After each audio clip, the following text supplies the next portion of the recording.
My fellow Americans, tonight I'd like to talk with you about immigration. For more than 200 years, our tradition of welcoming immigrants from around the world has given us a tremendous advantage over other nations. It's kept us youthful, dynamic, and entrepreneurial. It has shaped our character as a people with limitless possibilities. People not trapped by our past, but able to remake ourselves as we choose.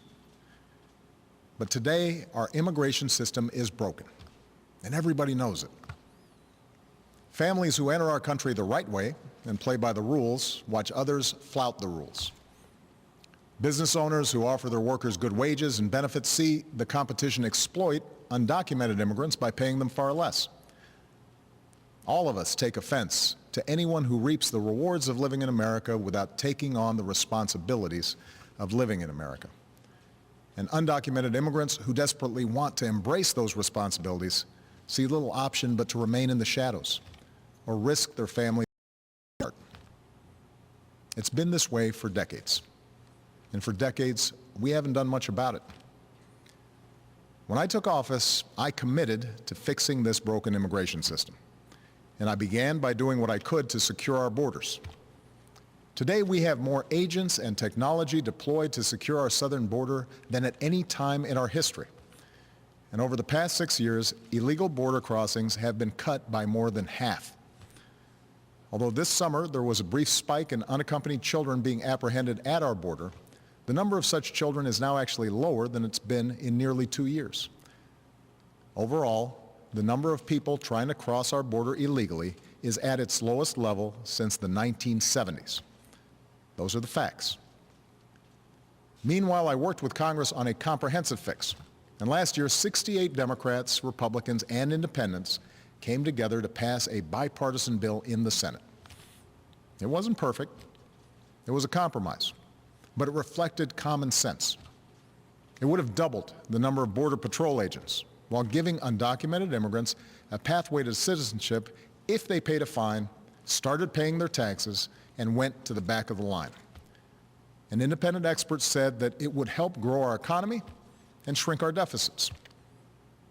Had the House of Representatives allowed that kind of bill, a simple yes or no vote, they would have passed with support from both parties.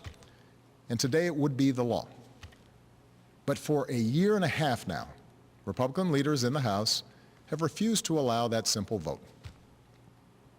Now, I continue to believe that the best way to solve this problem is by working together to pass that kind of common sense law.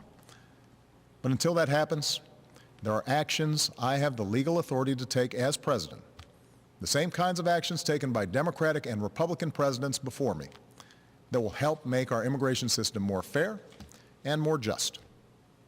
Tonight, I'm announcing those actions.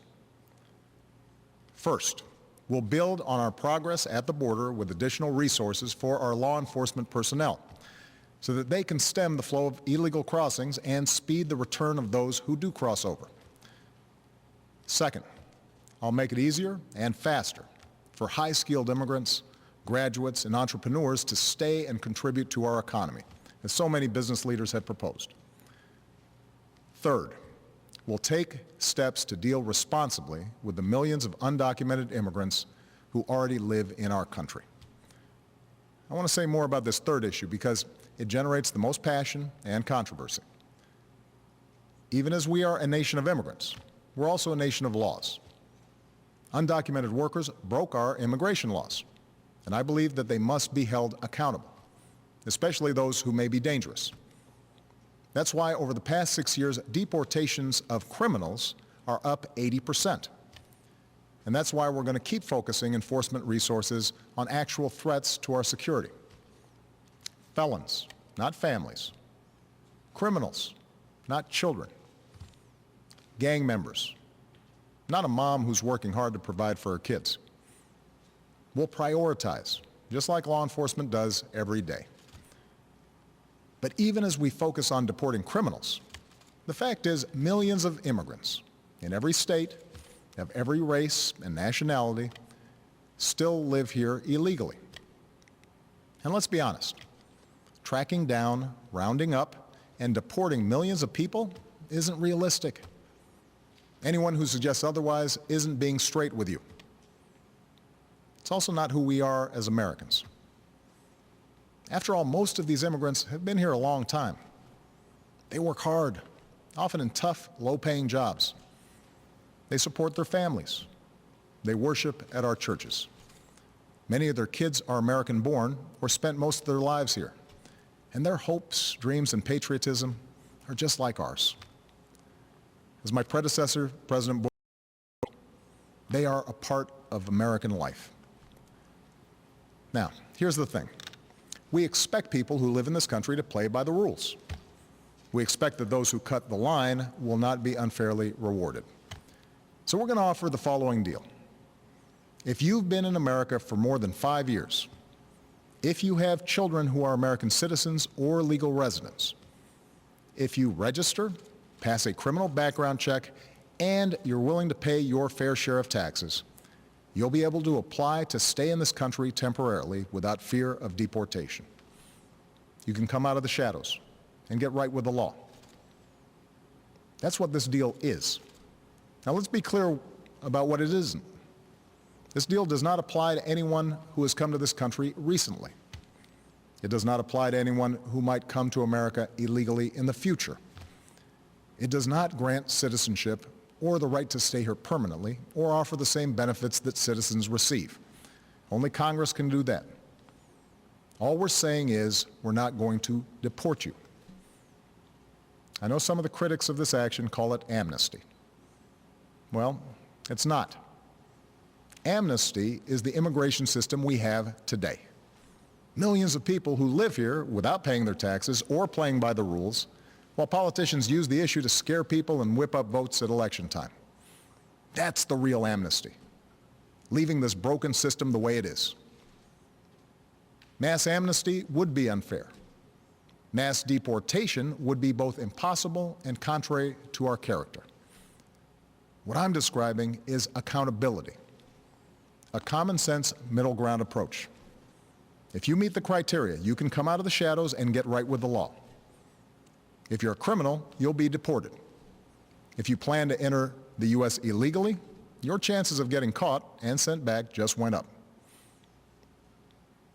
The actions I'm taking are not only lawful, they're the kinds of actions taken by every single Republican president and every single Democratic president for the past half-century. And to those members of Congress who question my authority to make our immigration system work better, or question the wisdom of me acting where Congress has failed, I have one answer. Pass a bill.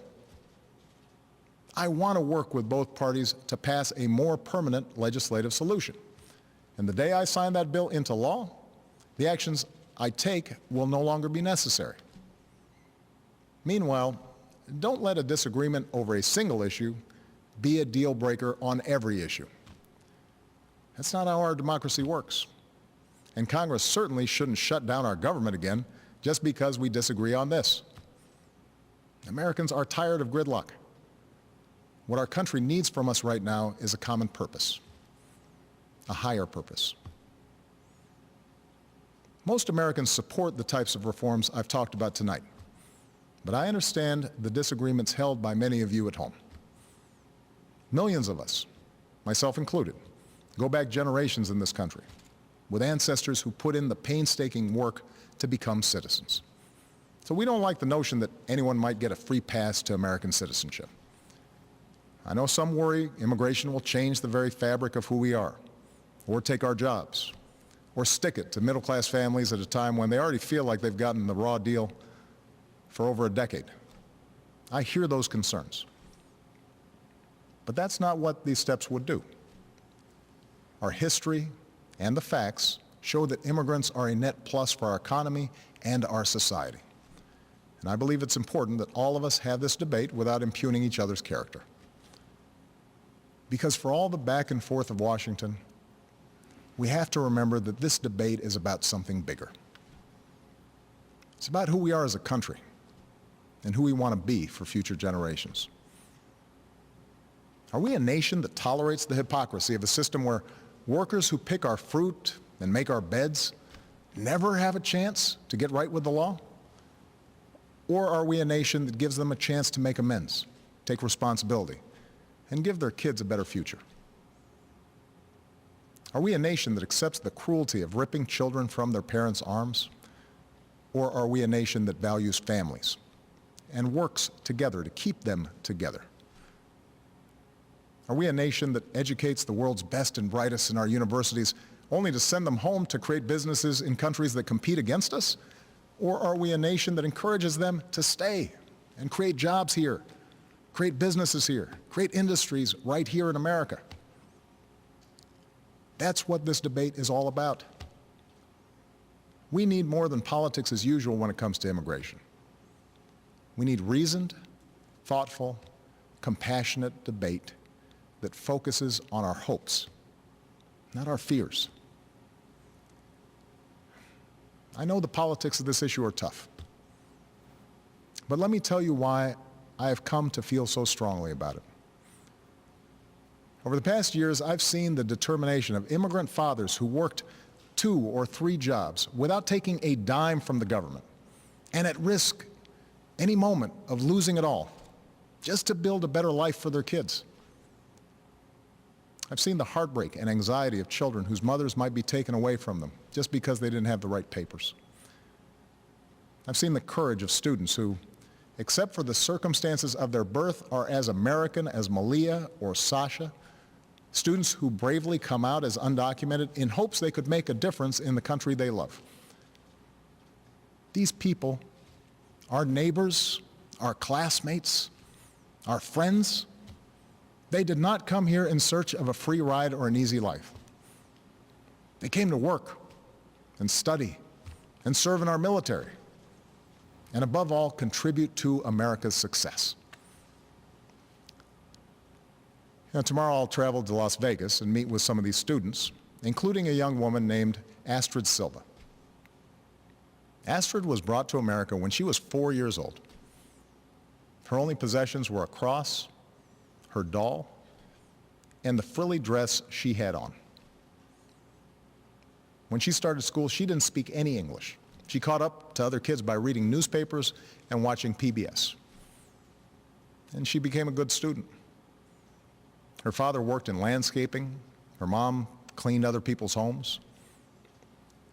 They wouldn't let Astrid apply to a technology magnet school, not because they didn't love her, but because they were afraid the paperwork would out her as an undocumented immigrant. So she applied behind their back and got in. Still, she mostly lived in the shadows until her grandmother, who visited every year from Mexico, passed away. And she couldn't travel to the funeral without risk of being found out and deported. It was around that time she decided to begin advocating for herself and others like her. And today, Astrid Silva is a college student working on her 3rd degree. Are we a nation that kicks out a striving, hopeful immigrant like Astrid? Or are we a nation that finds a way to welcome her in? Scripture tells us that we shall not oppress a stranger, for we know the heart of a stranger. We were strangers once too. My fellow Americans, we are and always will be a nation of immigrants. We were strangers once too. And whether our forebears were strangers who crossed the Atlantic or the Pacific or the Rio Grande, we are here only because this country welcomed them in and taught them that to be an American is about something more than what we look like or what our last names are or how we worship. What makes us Americans is our shared commitment to an ideal, that all of us are created equal, and all of us have the chance to make of our lives what we will. That's the country our parents and grandparents and generations before them built for us. That's the tradition we must uphold. That's the legacy we must leave for those who are yet to come. Thank you. God bless you. And God bless this country we love.